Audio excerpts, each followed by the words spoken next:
Greetings and welcome back to another episode of Basketball Rules Expert Live.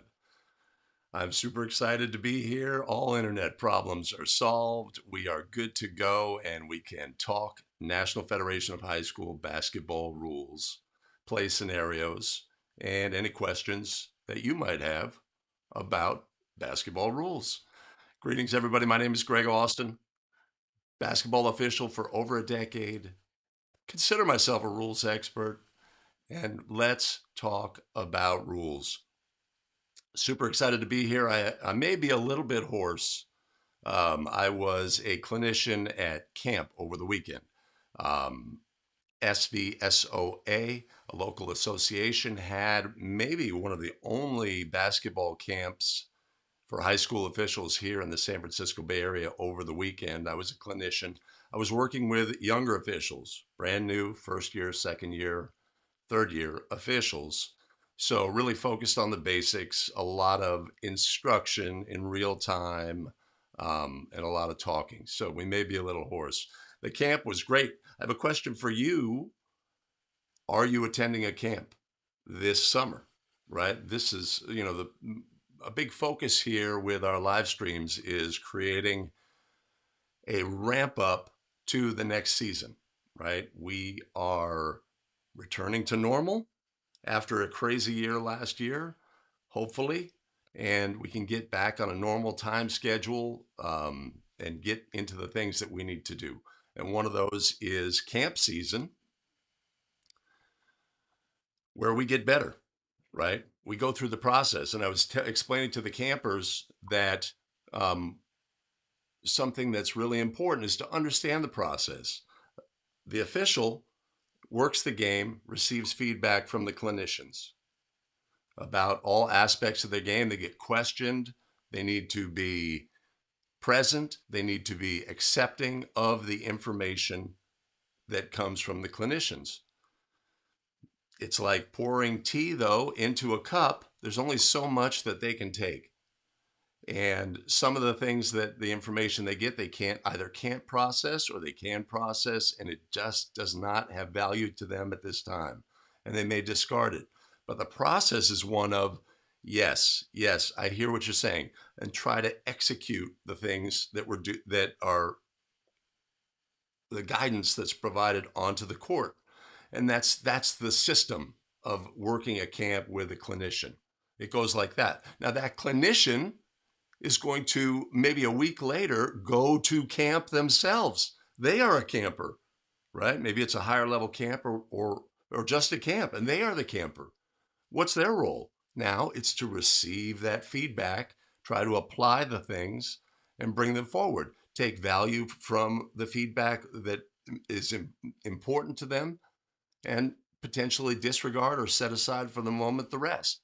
But it's all a very positive. I understand your role. Yes, I can take that information. Yes, thank you for that information. I will try to apply that, sort it out, and move forward, right?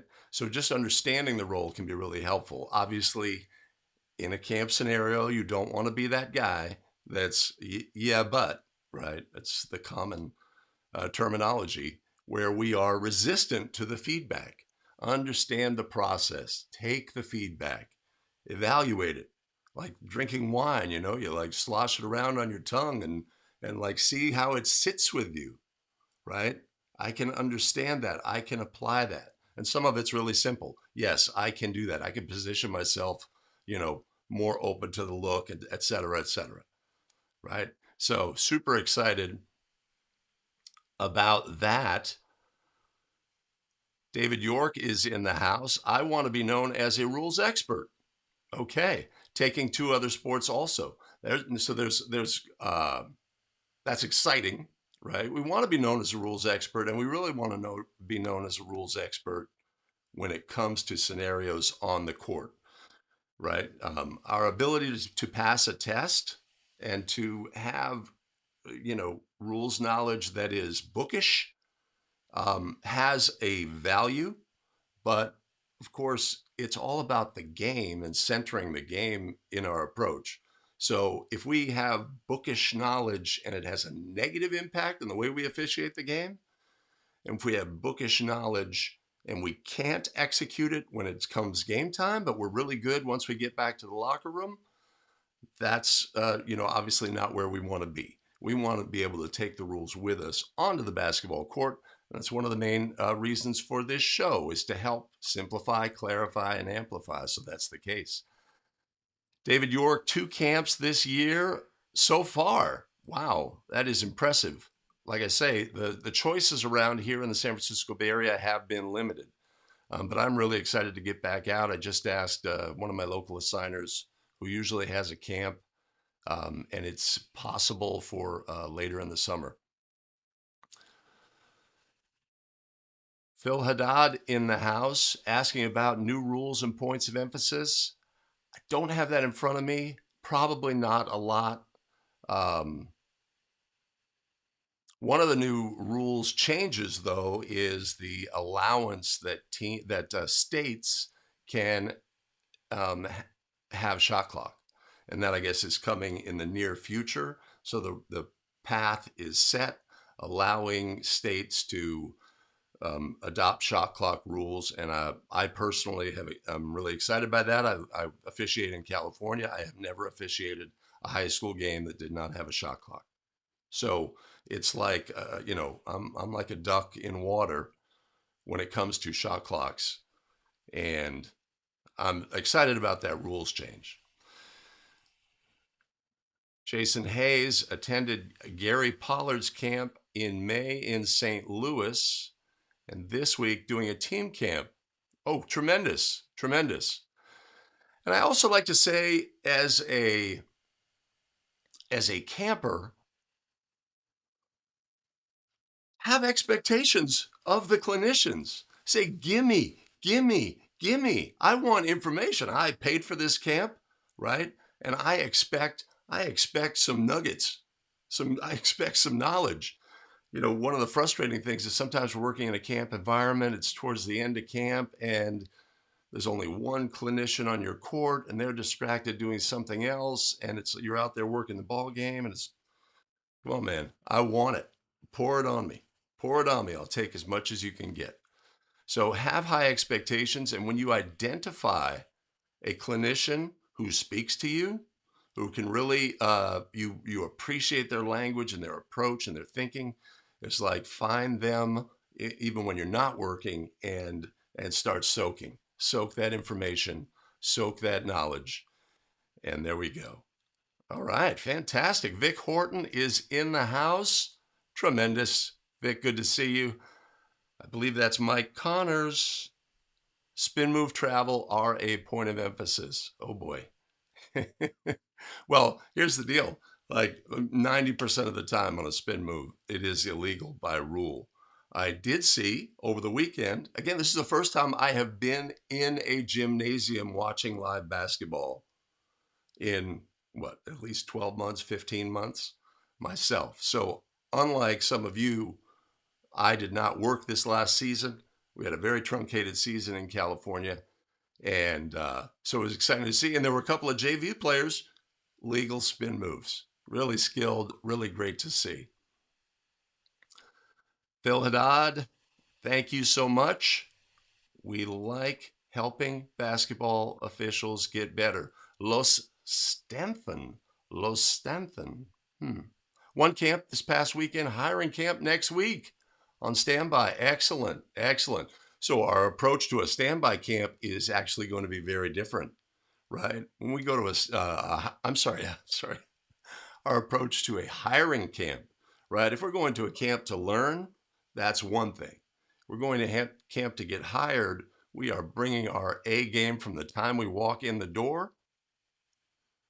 Every meeting, every interaction, every aspect of our being social, displaying the fact that we are good people, etc., and just being at the top of our game at all times. At the same time, being vulnerable and accepting of feedback from clinicians.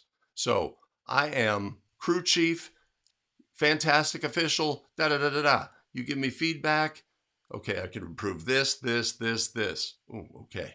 That's kind of a little gut punch, But I'm going to take that, I'm going to seek to apply it, and I'm going to go back and elevate myself back up, go back out on the court. So good luck with that, obviously. I hope you get hired. All right. Fantastic.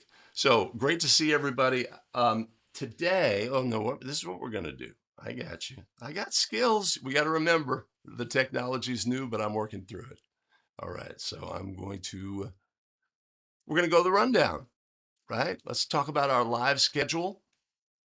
Every Wednesday, basketball rules expert. We're here looking at play scenarios, talking about basketball rules, and talking about other things. We have a great community of people who can come in and join. It's a chance for us to sit around, enjoy a cup of coffee, and just immerse ourselves in discussion of basketball rules scenarios, and all things basketball official. All right.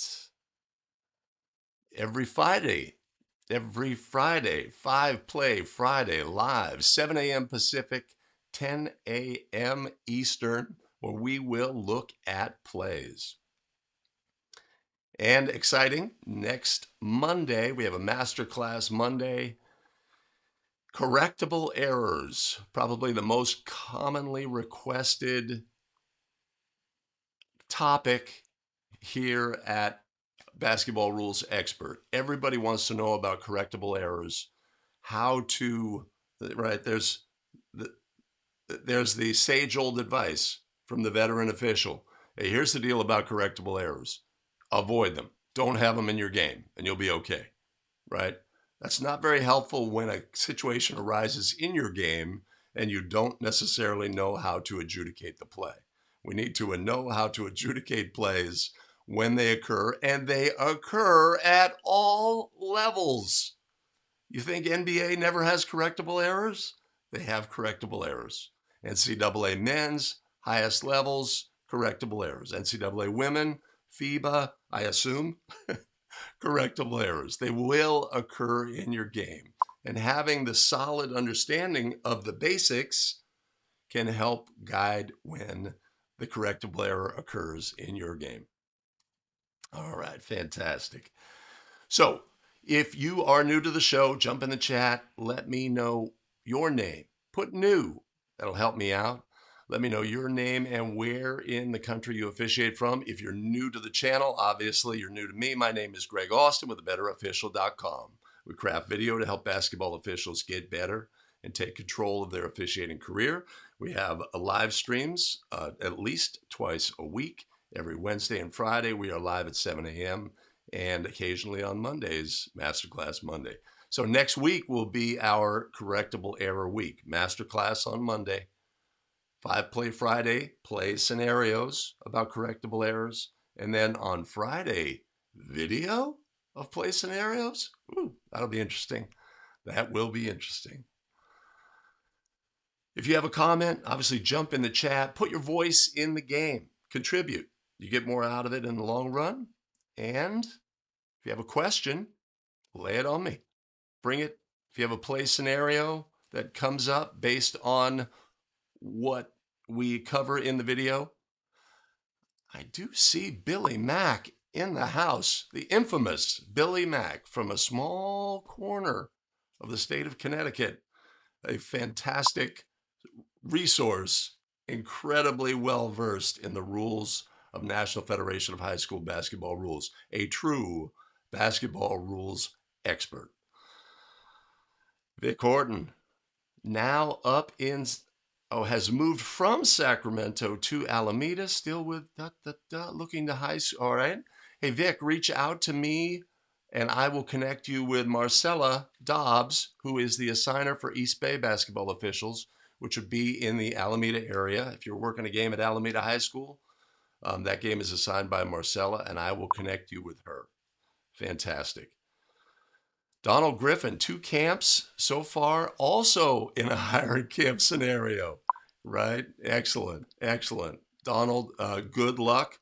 And, again, understand going in the difference in a hiring camp scenario. I was on a recent training call by WCBOO, WCBOO, and IBO related NCAA women's group, and it was a fantastic. And they talked about all the basics of a hiring camp and how that's different, and how you need to approach things so that again it's a great pregame to the camp, so that you have a plan that you can go out and execute.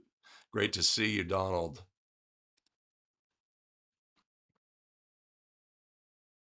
Phil Haddad, is the Euro step considered a travel? Why don't we bring that up a little bit later?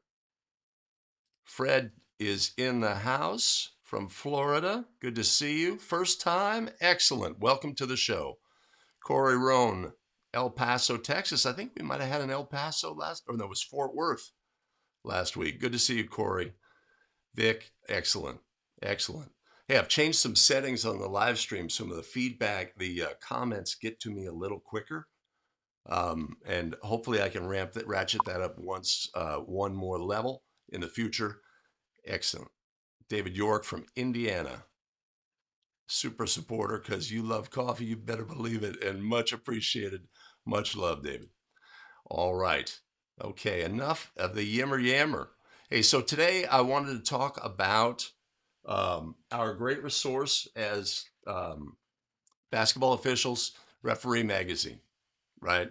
It comes every month.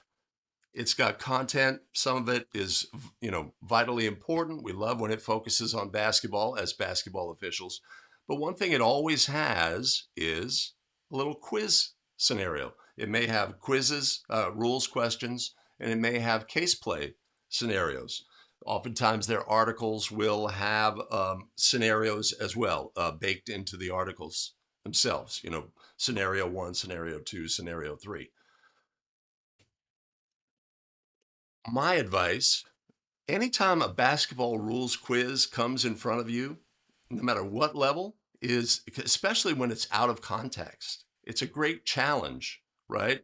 I'm, I'm watching a show, I'm doing something else, I'm at work, I'm distracted, I have a moment, and a rules question comes across, is always answer the question. Make that the default, not like, I don't know. I don't know, right?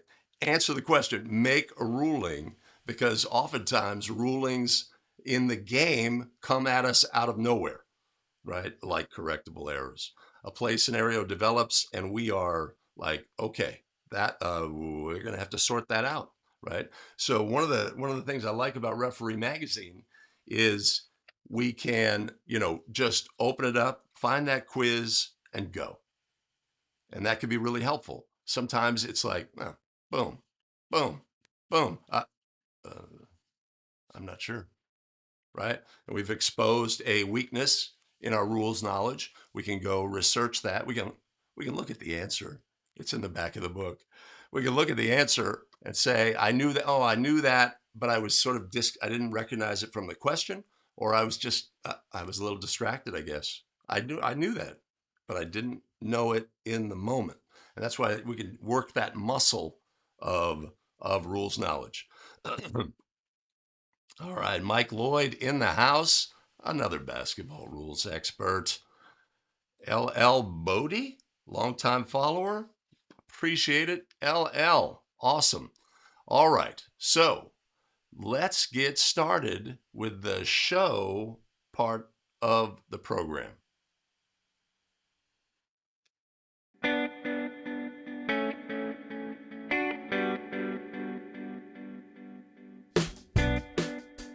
Greetings and welcome back to another episode of the Basketball Rules Expert, the show where we take National Federation of High School Basketball rules, lift them off the printed page, breathe life into them, simplify, clarify, amplify, and then so that you can take them with you onto the basketball court.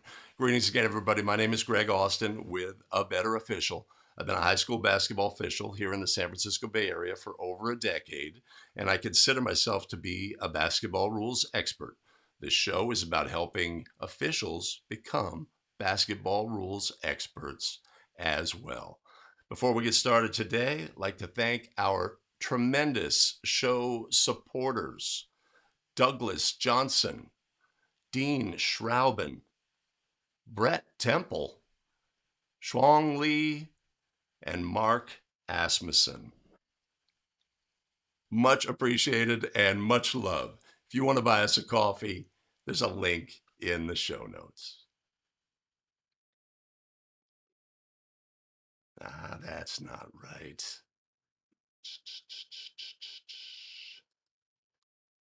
Give me just a second, mess that up. That's what editing is for. All right, let's look at our very first. I'm going to go back here. Pardon me, everybody. Technology got the best of me.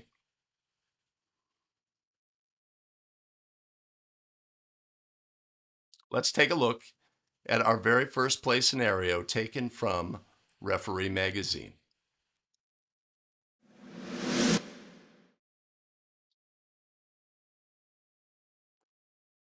During the game's opening jump ball, jumper A1 catches the tossed ball.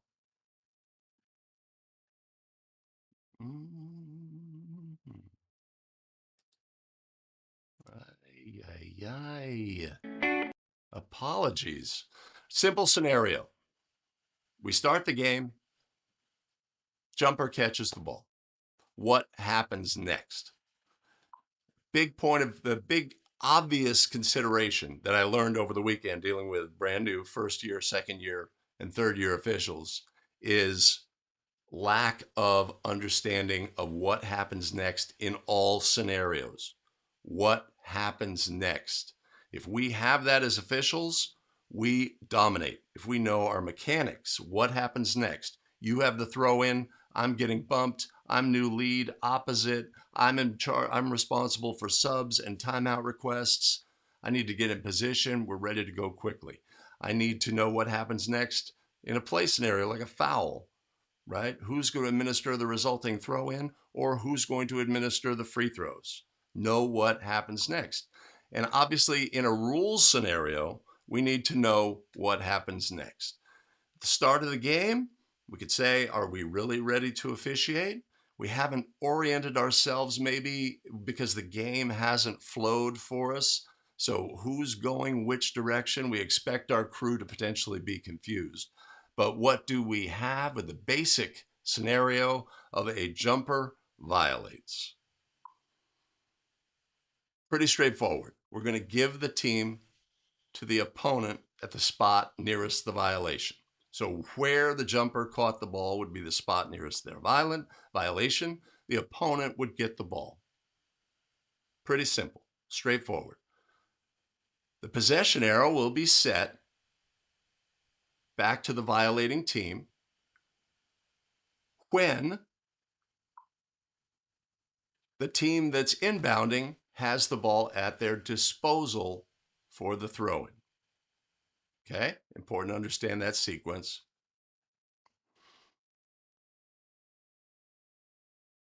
Let's see what we have. Jason, violation. Team gets a throw in. Arrow goes to team A. Correct? And the arrow goes to team A. It's a subtle distinction, but the arrow goes to team A once the ball is at the disposal of the thrower.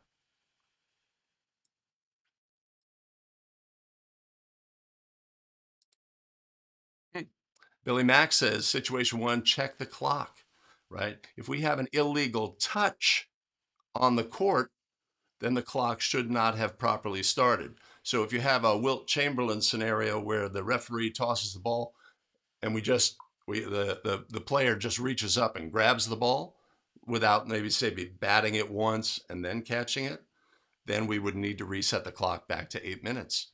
All of these factors are things we need to know. As a crew, who's going to administer the throw in? You see it all the time. When there's a violation on a jump ball, the crew is confused, and it's very natural. And it's also a situation where there may be a correct mechanic about who should administer the ball, but you know what? Let's just administer the throw in and get going so we can get our bearings settled. Right. So let's say the play scenario is the official releases the ball, the jumper taps the ball once, sees it in the air, and then catches it. Are we resetting the clock in that scenario? Right. The first touch was legal by rule, the clock should be properly started. The catch stops the clock, but there's no reset of the clock, of the shot clock. If we have a jump ball, we release and the player bats the ball before it reaches its apex, a violation is ruled. The touch itself was illegal. Therefore, we would reset to eight minutes in National Federation of High School Basketball rules. Billy Mack, yes, yes, yes, I am. Yes, I am. Okay, so a pretty simple play scenario. One that, so we open up our copy of Referee Magazine. We go to the quiz section. We want to say, okay, what do we have? Sometimes they're really simple. It's like, I dominate this. Sometimes they're more complicated. They're geared to multiple levels. I want to make sure that I'm adjudicating to the National Federation of High School level. I want to try to think of all the things, but then I can also, right? And so this, when it comes to developing a rules knowledge, then to start to think of, okay, this is the play scenario that's laid out. Well, what if this happened as well? And this or this? What if what if I release the throw and there's two players and they both illegally grab the ball simultaneously, right? So we start to let our imagination go and right, we answer those multiple, it can bring up multiple questions and we can just sort of, you know, make our rules knowledge stronger. And if we get to a hole in our rules knowledge, we can go to the rules book and see if we can find a resolution.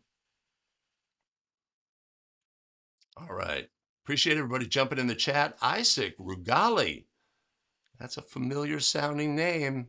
That may be a channel supporter. Greetings from Manchester, New Hampshire. Much love, much appreciated. You got that. Thanks, Isaac. Thanks, Isaac. Much appreciated and much love. Let's see if I can get this next play scenario.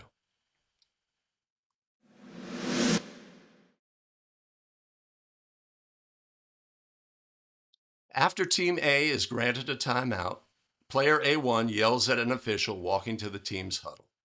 A1 is assessed a technical foul. This is a great scenario because it forces us to be super aware about a number of things. Okay? Easy. The technical foul is the easy part. But what happens next? What happens next? That's really key. What kind of technical foul is it? Is it a player technical? Is it a bench technical? If it's a player technical, it's on the player, everything's good. If it's a bench technical, it's on the team member, bench personnel, and also an indirect on the head coach. So we need to know, first of all, what kind of technical foul it is. So we had our game show episode. So you think you know basketball, I'll put a link in the show, I'll put a link above and in the show notes where we talked about technical fouls, and we have to know what kind of technical foul. We don't talk about the scenario. Team A may be granted a timeout, and one of their players is going to the line for free throws, etc. We have to know the game situation. But the simple adjudication of the play is going to be it's a technical foul on A1. Now, are they bench personnel? We have to know that. We have to know that. If this same play occurred at the end of the second period and we're going into halftime, are we going to adjudicate it the same way? Right? We need to know, as we talked in our last episode, about being masters of status. We need to know the status of things. Is this an intermission or is this a timeout? During a timeout, players retain their player status. They are considered player by rule during the timeout. During an intermission, they lose the player status and they become bench personnel. And bench personnel has different ramifications if behavior is a problem. So Michael Lloyd, player T. After the timeout, any player from Team B may shoot free throws. Yes, and we'd have a division line throw in for Team B, right? Let's say the timeout occurred after a held ball. Would that change what we need to think about in terms of what happens next? We have a timeout, a held ball scenario. Officials rule a jump. A1 felt something untoward happened. Team A requests the timeout. We're going to have an AP throw in as a result, right? These are the kind of things that we could sort of add to the mix, add to the flavor, and improve our rules knowledge from multiple angles. As Billy Mack says, imagination, an official's best friend or worst enemy. That is true. That is true. Andrew asks, what if A1 was not in the game at the time of the timeout being granted? Andrew, are you asking if they were bench personnel? Like from the bench, they said, hey, ref, you're terrible, or something, something somewhat? No. No, they would be bench personnel and we would handle things differently. The penalty will be the same, but we are also assessing, since it is a bench technical, assessing an indirect technical on the head coach. They would lose their privilege to stand. The indirect technical would count towards a maximum of that if they achieve a third combination of directs and indirects, they would be ejected. The coach would be ejected. Jason asks, between quarters, are they still players? That's what you need to know. That's what you get paid the big bucks, right? Think about the case plays. Think about case plays in that scenario. Are players during an intermission? The intermission between the first and second period, the intermission between the third and fourth period, and the intermission between the second and third period, halftime. Are the players who were on the court when time expired, do they maintain their player status or does it go away? Also, Jason, do bench technicals go direct to the player and indirect to the coach? Yes, if a team member, right? Bench personnel, team member, not player status, either because of the fact that the period has ended without player status, a team member on the bench, any bench personnel actually receives a technical foul that is on the individual. And since the head coach, by rule, has responsibility for the behavior of bench personnel, the head coach would receive an indirect technical as well.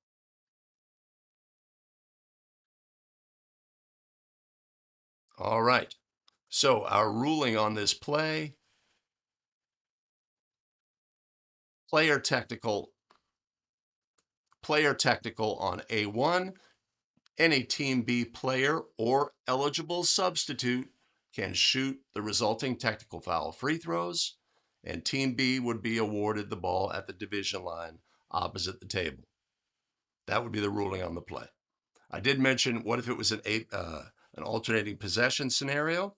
Let's just go to that quickly because my imagination kicked in and I said, what about that play?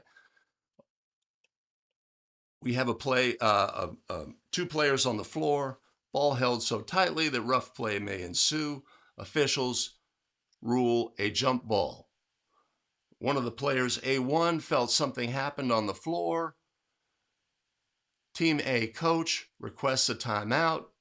Player A1, still upset, turns to the officials and says something in an unsporting fashion. We are assessing a player technical on A1, not an indirect on the coach.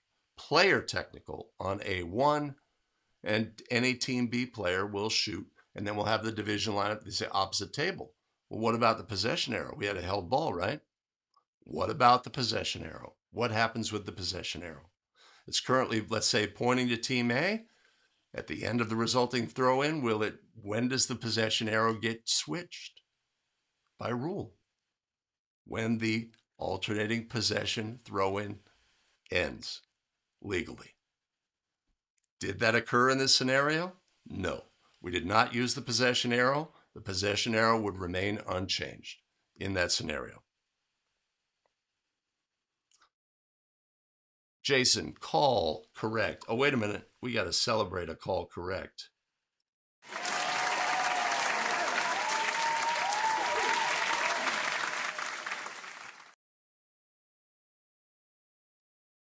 Mike Lloyd is in the call correct club as well. All right, we are moving on. Let's see if I can get this going. Oh.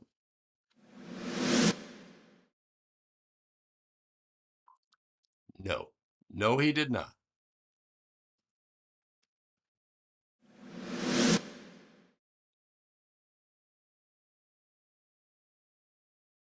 A1 is holding the ball for a throw-in along the end line in Team A backcourt.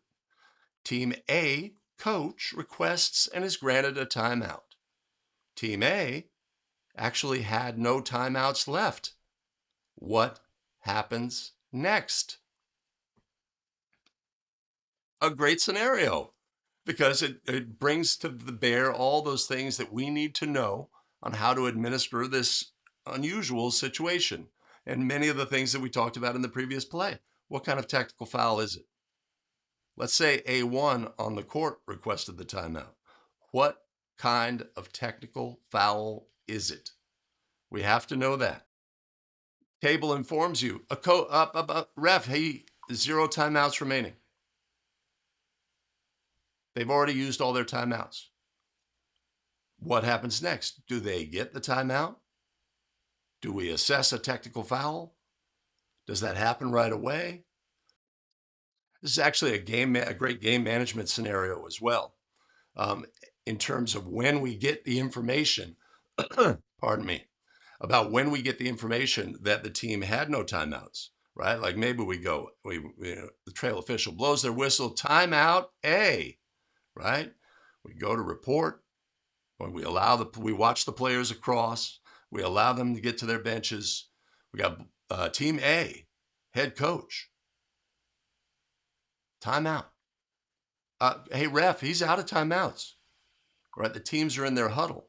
How are we going to administer, right? That's another great scenario in terms of game management, how we are going to administer the penalty, right? Are we going to go get the teams and say, hey, everybody back on the court, no timeout. They didn't have one, right?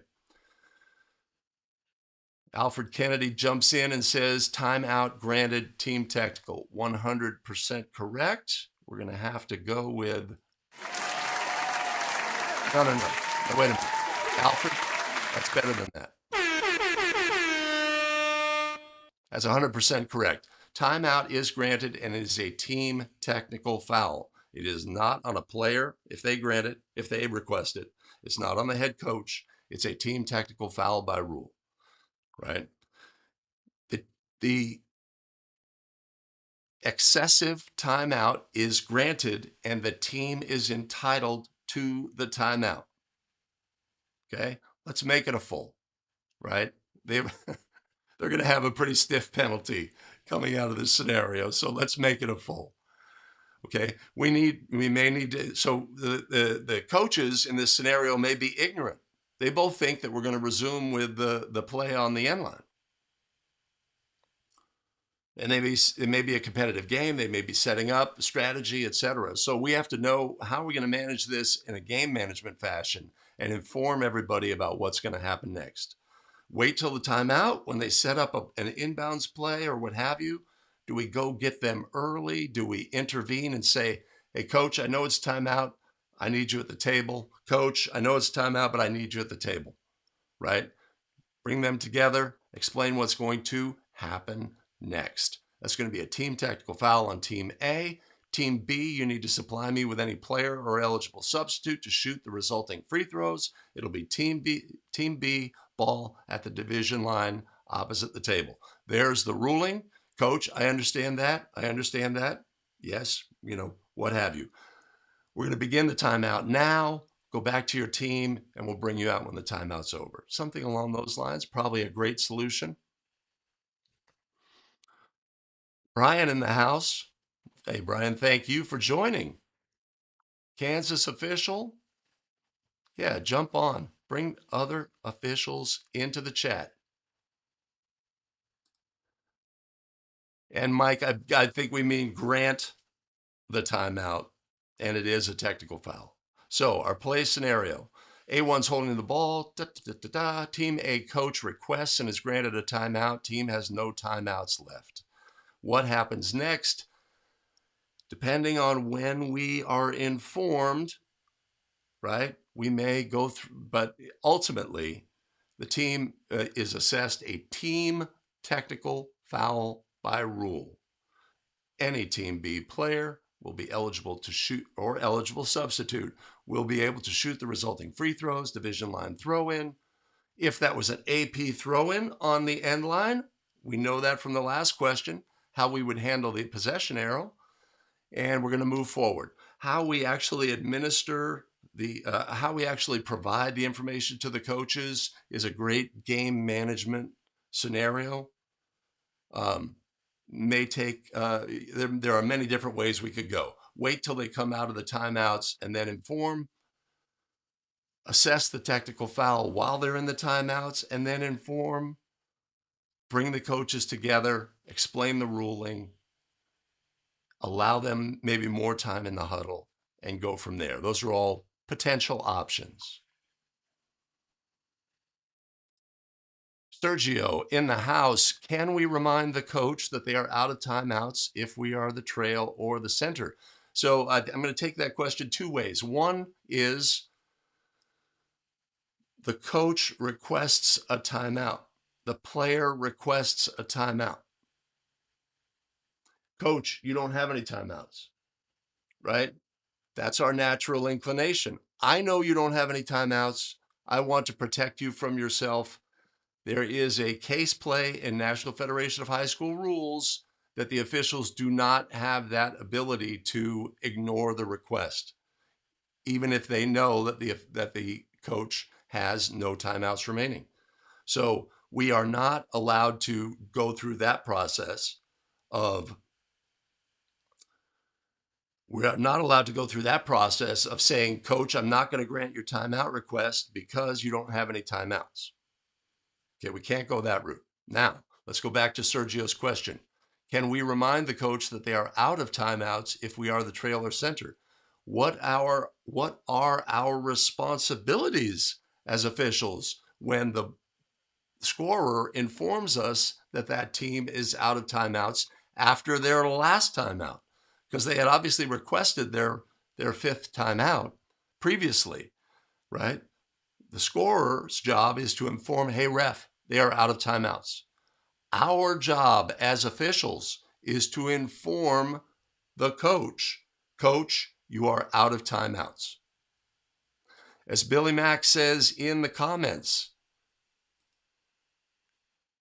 don't tell teams how many timeouts they have left until they have none left. And that is correct. We don't want to go, hey, coach, you have two remaining, right? You have one remaining. That's the team's responsibility. If we provide erroneous information at that point, we are setting ourselves up for failure. Our job is simply to inform the coach when they have zero remaining. Just like with informing a coach that a player is disqualified by rule, even if the coach obviously knows the player has gotten their fifth foul, even if the coach has obviously aware that they are using their final timeout, either because of their language, etc. We go through our procedural things. Coach, just a reminder, that's your last timeout. You're out of timeouts, right? We have crossed a T and dotted an I as officials, right? We're executing. If we do that, if we hit all of our marks along the way, then we know that we haven't opened up any windows for possible error. Okay, so my approach would be to recommend that. Thanks, Sergio. Much appreciated. Alfred Kennedy, my crew will let coaches know after they break the huddle that they are out of timeouts after they've used their final timeout. And that's really what you want to do. You're approaching the huddle. The assistant coach is there. May say, yeah, you guys are out. That's your last timeout. The huddle breaks. Hey, coach, you're out of timeouts, right? And they nod their head. And they appreciate us doing that as well, of working the ball game. Steve DePalma's in the house, or as we like to say, Steve DePalma.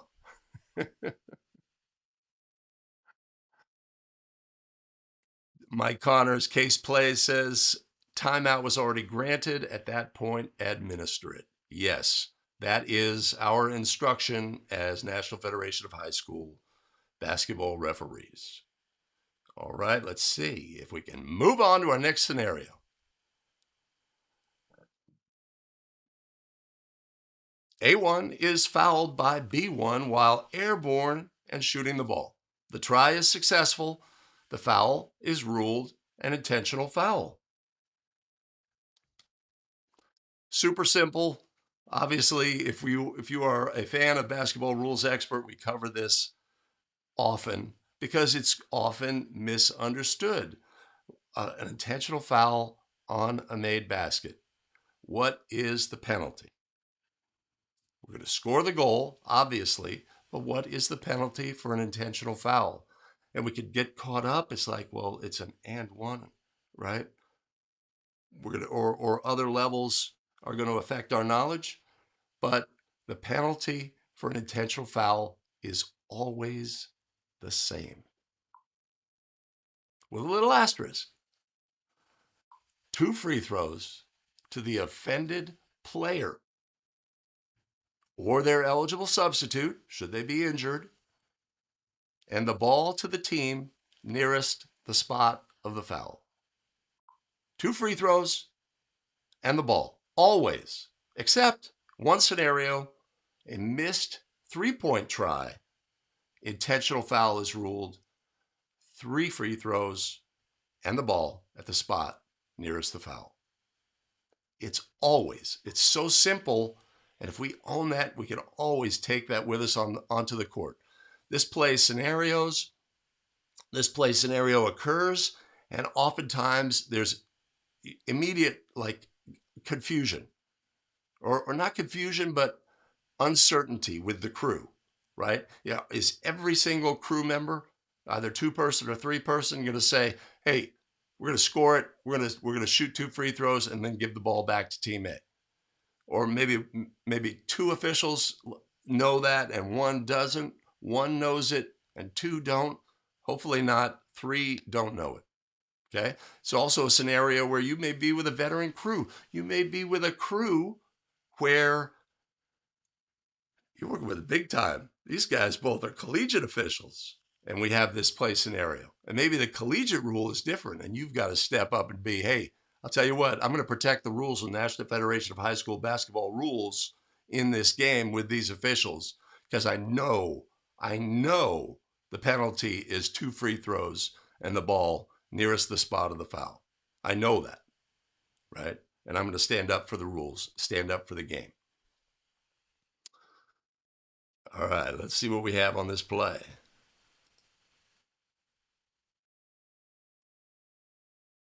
Mike Goodwin, A1 shots. I assume we mean they will shoot. I don't know what that means. That is incomplete. Wait a minute. We're going to rate that. Not enough information. Jason Hayes, A1 shoots 2 free throws, throwing to team A at the spot of that foul. That is correct. Billy Mack chimes in. Goal counts. 2 free throws and the ball.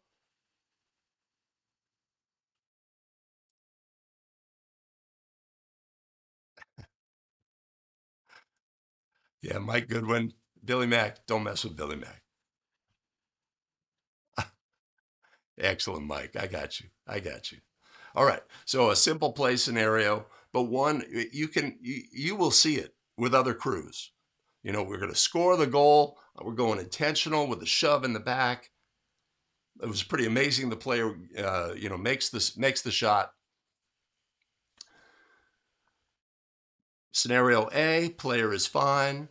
Just ruled excessive contact, a push from behind. Scenario 2, the player landed hard, right? The player was shoved from behind, landed hard. The coach has to come out onto the court to attend to the player.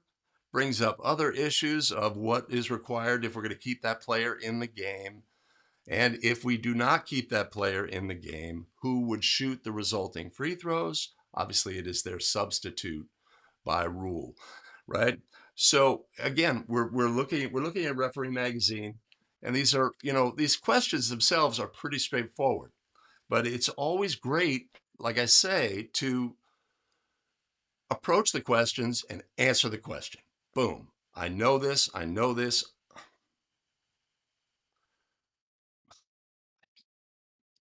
Right?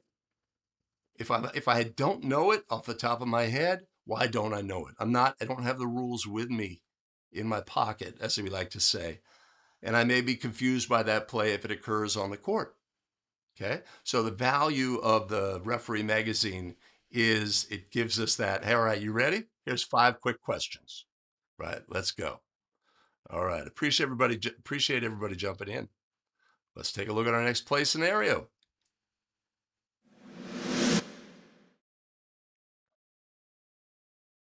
Wait a minute. Before we look at our next play scenario, let's take a look at this photo. Let's assume this is a high school game. Is this ball handler legally equipped by rule? This ball handler is wearing white leggings and has something around their head. Is that player legal by rule? All right, let's answer that later, but we're moving on. No, let's answer that later. We're moving on. Do any of these have color restrictions? Pre-wrap around a player's knees, a ponytail band in a player's hair, athletic tape around a player's wrist, the leg sleeve which is beneath a player's knee brace. Fantastic. All right, let's take a look at these. All right, let's take a look at these sort of one by one, right? Because that's really what the question is asking. It's not which of these. It doesn't have an answer. It's like, let's take a look at each of these and say, are they legal? All right, so everybody, put on your badge. You are now the uniformed police. Our favorite job as basketball officials.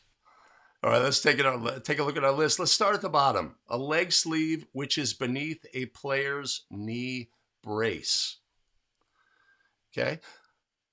Oftentimes, knee braces have an underlying sleeve that is part of the brace. It is part of the brace package. By rule, that is legal.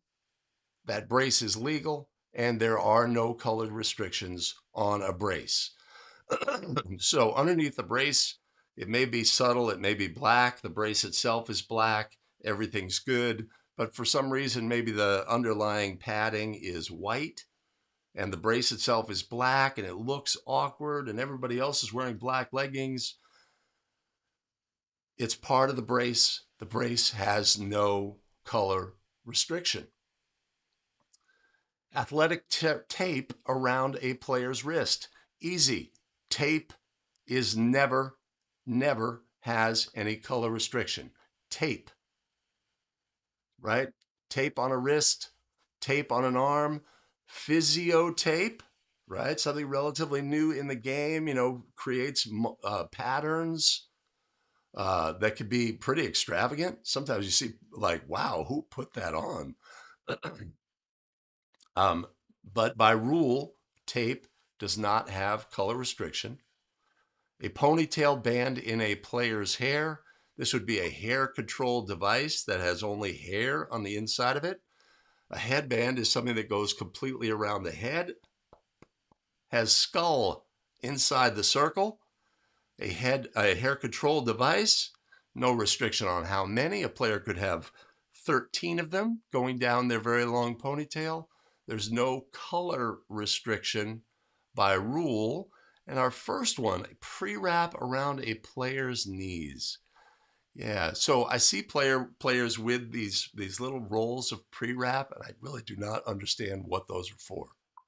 They are they supposed to function as some sort of patella brace?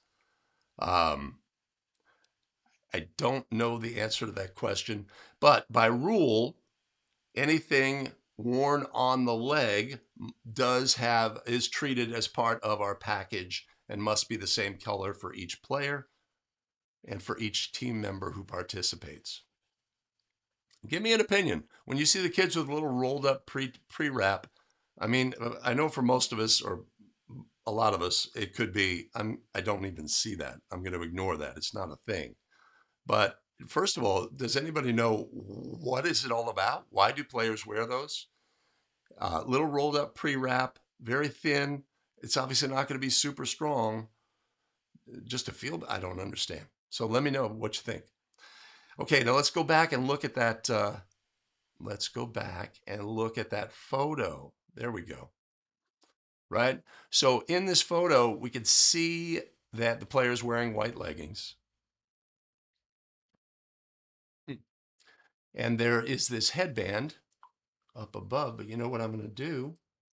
I'm going to break out a cursor. Where is it?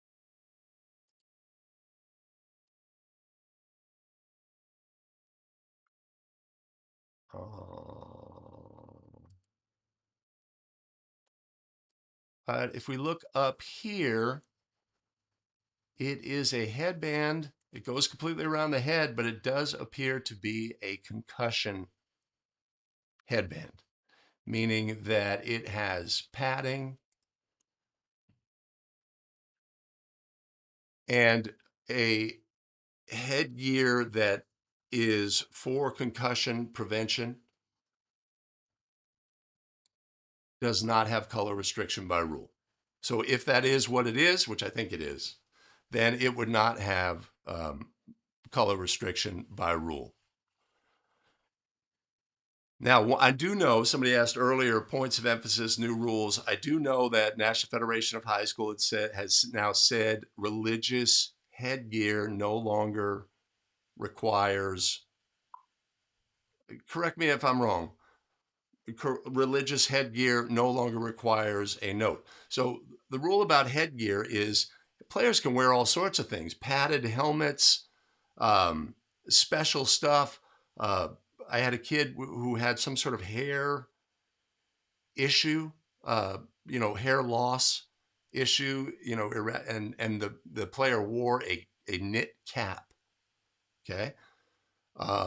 We have burqas or turbans or religious headgear as well. In the past, it's always been all of this can be legal, but the team must potentially, and this is going to vary around the country, the team must get a note from the higher authority, the state association here in California, that says that player is allowed to wear that by rule. They've been given an exemption. A lot of officials will say, look, if a player's wearing a concussion headband, I am not making that player take that off. Right? I mean, they're obviously wearing it for a reason. If I tell that player they cannot participate wearing that concussion headband and they land hard and hit their head, I do not like that position that puts me in. Right?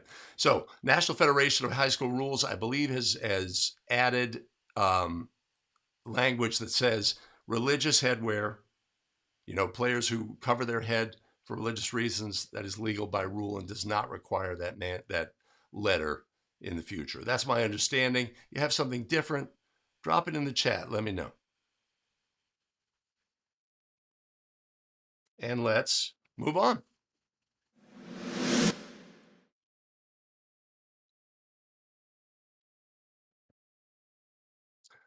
During an extra period, each team is granted an additional timeout Unused timeouts are carried over into the extra period.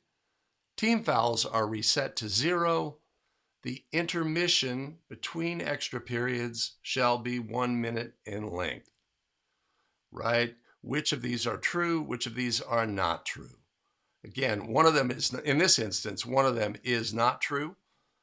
And why would that be the case? Each team is, by rule, granted an additional timeout. By rule, they are granted an additional 60-second timeout. Unused timeouts are carried over into the extra period. Yes. The extra period is an extension of the fourth period. That's always the best way to think of things. We have the expiration of time. The score is tied at the end of regulation. We are going to play an extra period. An extra period in high school, by rule is 4 minutes.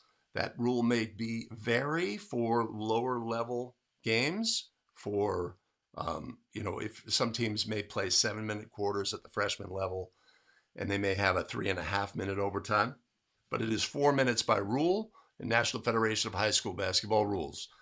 It is an extension of the fourth period. Team fouls carry over, remaining timeouts carry over, but teams are granted for each additional overtime period 1 additional full timeout by rule. Team fouls are reset to 0. Now, I watched an NBA game and they reset the fouls to 0. I actually watched the NCAA women's tournament and they reset team fouls to 0. Or did they? No, they did not. Right? So somebody might know NBA rules, they think it applies, but no, it does not. We do not reset team fouls to 0. It is an extension of the fourth period. Everything carries forward, but we add 1 additional full timeout for each team for each additional period. And the intermission between extra periods shall be 1 minute in length. That is a true story. That is a true story. It's going to be a game, brings up game management scenarios though, right? Hotly contested game. Do we want to be in a real rush to we've been administering the game briskly, etc. We get to the fourth period, final horn, right? We may slow down our activities during this because we want to get straight. Hey, let's get straight as a crew. What are we thinking when the game goes to overtime, right? Let's communicate as a crew. Teams are going in the same direction. Let's make sure we're going in the same direction, right? 99% of all of the jump balls you'll ever administer, teams are going in a different direction than an overtime jump ball where a team will have their back to their own basket. The jumpers will have a back to their own basket, right? We want to ensure that we know that, all right, team fouls remain the same. Each team gets a full timeout, right? We want to indicate to our scorekeeper, let's say the R goes to the scorekeeper and says, hey, 1 full timeout added for each team. Go to each team. Coach, you have an additional full timeout. Coach, you have an additional full timeout. I'm not telling you how many timeouts you have remaining. I'm telling you how you have an additional timeout. Just good communication in that scenario. Christopher, I agree with you completely. Make sure you have the team because the players are confused, right? So that's one of the reasons why our game management skills come into play here. We want to maybe not want to be in a hurry when we're going to overtime. Everybody expected the game to culminate. Okay, now it's not. Now we're going to open a new chapter to the game, right? It's unexpected. Give everybody, don't want to be in a rush. Don't want to rush our partner. We want to make sure we are 100% correct.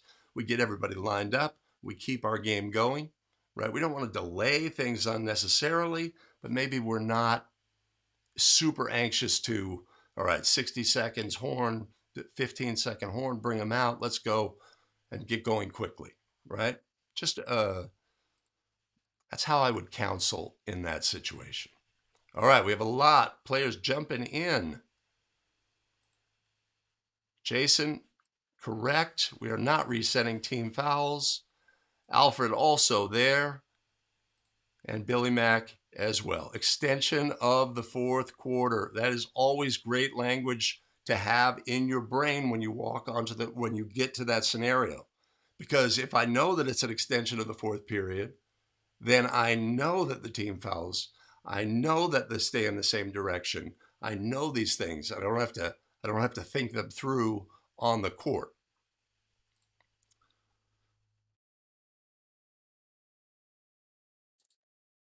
Ah, excellent. Jason, in Missouri, sub varsity overtime is 2 minutes, right? So that's going to change based on venue, but fundamentally, the NFHS rule is 4 minutes. I remember a high level high school, or not a high level, it was important, maybe a playoff game. The officials went 5 minutes, bringing in NCAA or NBA rules. Drama ensues.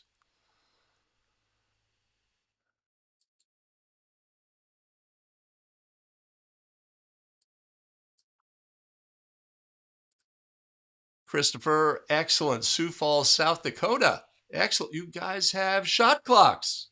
Shot clocks in South Dakota. I think both Dakotas have shot clocks. Currently, there's 7 states with shot clocks. So one thing about the change, here's my understanding, and I'm not Mr. NFHS in politics, and I know how this works. But my understanding is if you are a state that chooses to have a shot clock, that it goes so much against the grain of National Federation of High School rules that you become some sort of outcast. You can't have um, state representatives on certain boards or decision-making groups or things like that. And I think a big part of what this, if that is actually true, and I'm not regurgitating a myth, but if that's actually true, this rules change, just allowing, it sounds like a thawing of that. And so more states could say, hey, we want to have a pilot program. We want to try this out. We're not inhibited by the cost, etc. I know that there are many purists who feel a shot clock would be blasphemous in high school level. But like I say, I've never officiated a high school game that didn't have a shot clock. And all the concerns can be ameliorated. Jason, shot clock in discussion in Missouri. Okay, okay. But the way has been paved. And so you also get some early adopters, right? Like I would imagine in a couple of years, 4 states will adopt a shot clock that don't have it now. And, I don't think anybody has adopted a shot clock recently. I think there's been those 7 states that have been in place for quite a while. And nobody has crossed the line and brought in a shot clock. That will change in the coming years. Maybe 3, 4 states adopt it. There were no real problems. The feedback from the coaches is this. The feedback from the officials associations was this. And things move forward, and maybe the barriers are broken and it's adopted. Um, More so. Yeah, Mike Lloyd up in the state of Washington, shot clock. Yeah, we love it. If you are from a shot clock state, nobody's in a shot clock state saying, "Oh, I wish they hadn't have done that." It's really, you know, there's a lot of positives in the game. All right, let's look at one more play scenario and we'll get out of here. I really appreciate everybody joining today on Basketball Rules Expert Live.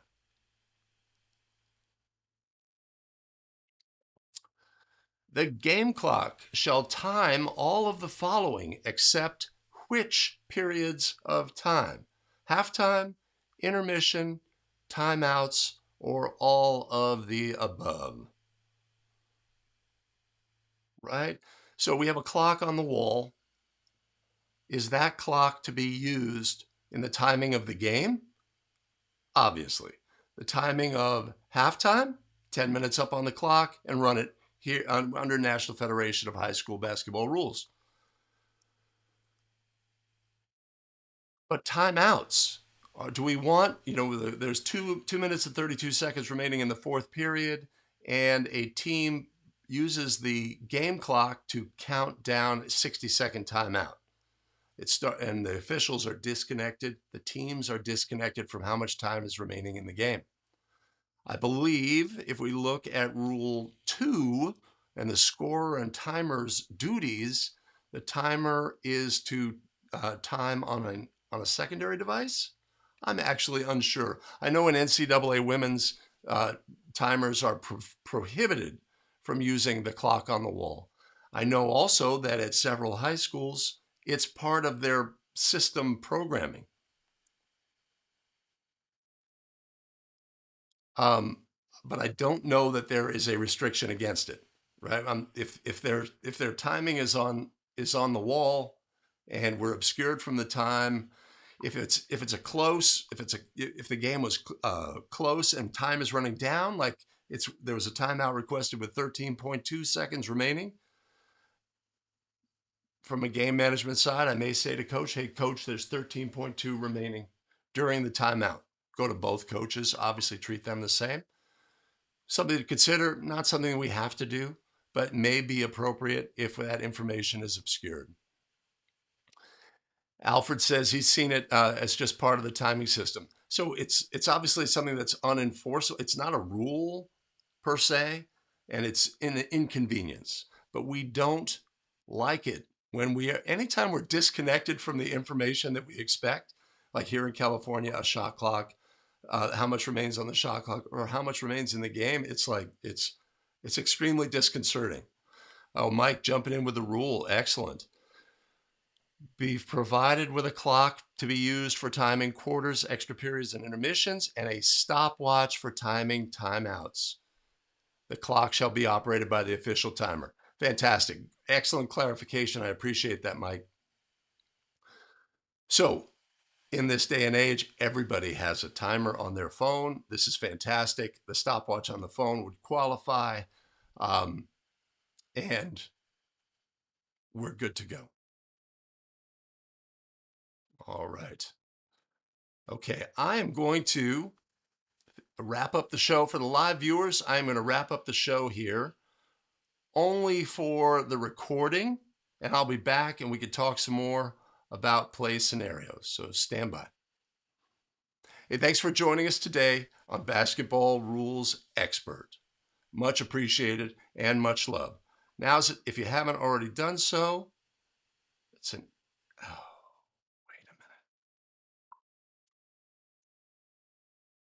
Hey, thanks for joining us today on Basketball Rules Expert. Much appreciated. If you haven't done so, now would be a great time to hit like, subscribe, and notify. Also share the video with other basketball officials who could find value as well. We have additional video content for you here. Make your choice, choose wisely, and we'll see you in the very next episode. Oh, it's exhausting doing that stuff.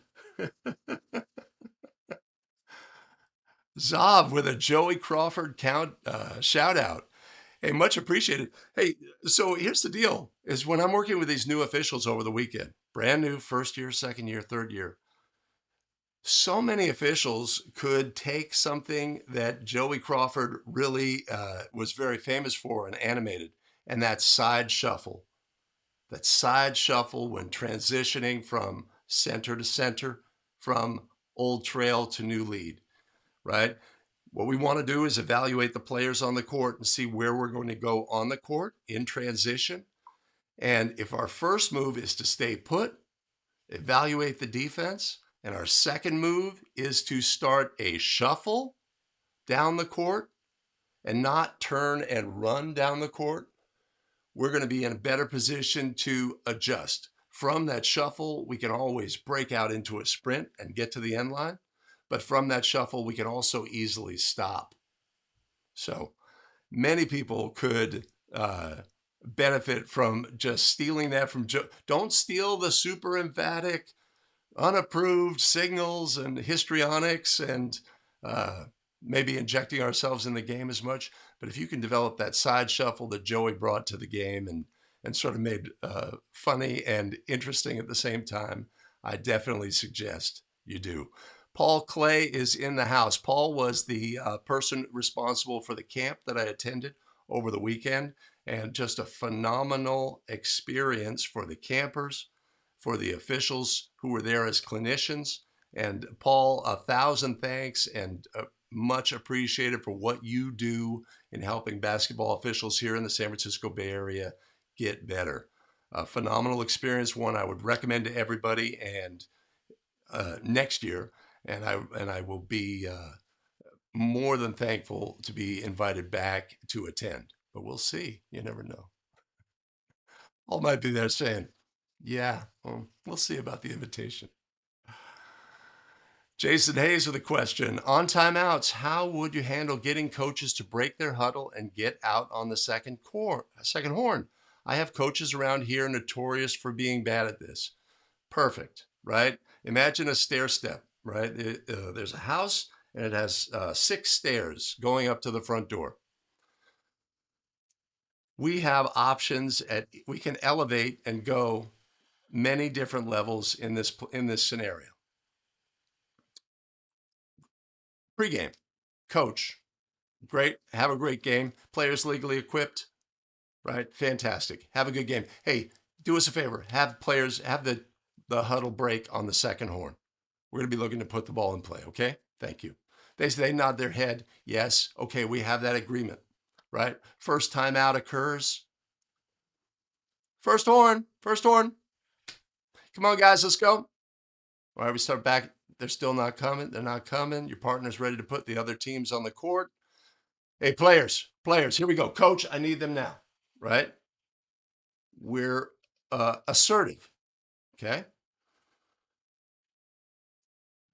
Another timeout in the second period, same thing happens. They're not coming out, right? Hey, ball's coming in, right? You're the other official. You're administering the throw-in. We want to send a message to this team, right? Again, we're going up different levels here. We're going to blow our whistle loudly and in sort of a slow motion fashion administer the resulting throw-in, but allowing the team to recognize the situation, and everybody starts running onto the court, right? Again, we've sent a message, or ultimately, a coach, first horn, second horn, ball's coming in. Come on out. Here we go. Ball's coming in. Go to your partner. Your partner's like, yeah, we're on the same page. We're going to inbound the ball, right? And go. All of those things are available to us as officials. We want to use those as appropriate. Sometimes the coach is just overwhelmed. Sometimes the coach is trying to gain an advantage, and we have to address that. And those are the ways that we can address that, right? We can do it in our pregame or before the game in a way that is subtle and communicates a message. We're going to put the ball in play on the second horn. Coach, you, the one who's notorious, except I'm not saying those words. I'm saying, hey, we're going to look to put the ball in play on the second horn. All right, so have them out and ready to play. You give them that direct eye contact, there is no confusion, right? Now, I have all those steps are available, but based on the situation, I can always make a running jump and just jump up immediately to the highest level and put the ball in play. And that's going to send a message, and they may gripe about it, but we get what we want in the game. Thompson 31, thank you. Thank you for joining us today. Give me just a second.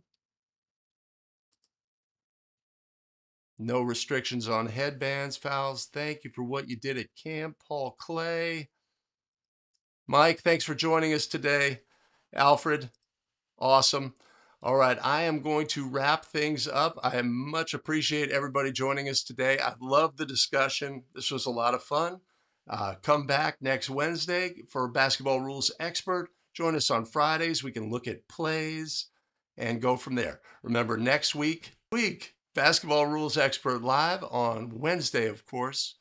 We will have 5 Play Friday live on Friday, 7 a.m. Pacific, 10 a.m. Eastern.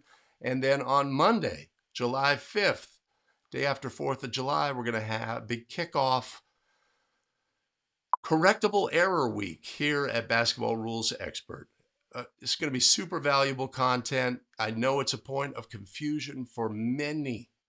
I want to create with this masterclass and the resulting videos something that any basketball official can take that information, recognize the complexities and why these are so challenging, and become proficient and able to execute and adjudicate correctly in a correctable error situation on the court, obviously where that's most important. All right. And I'm going to say, oh, I forgot to thank my show supporters. Let me get this text in. Hey, thanks our show supporters. Thanks so much for our show supporters today. Douglas Johnson, Dean Schrauben, Bret Temple, Choung Lee, and Marc Asmussen. Much appreciated and much love. If you want to buy us a coffee, you can always click the link above or in the show notes below. All right, everybody. Thanks so much for joining us today. I'm going to head on out of here, and we'll see you in the very next one. Take care.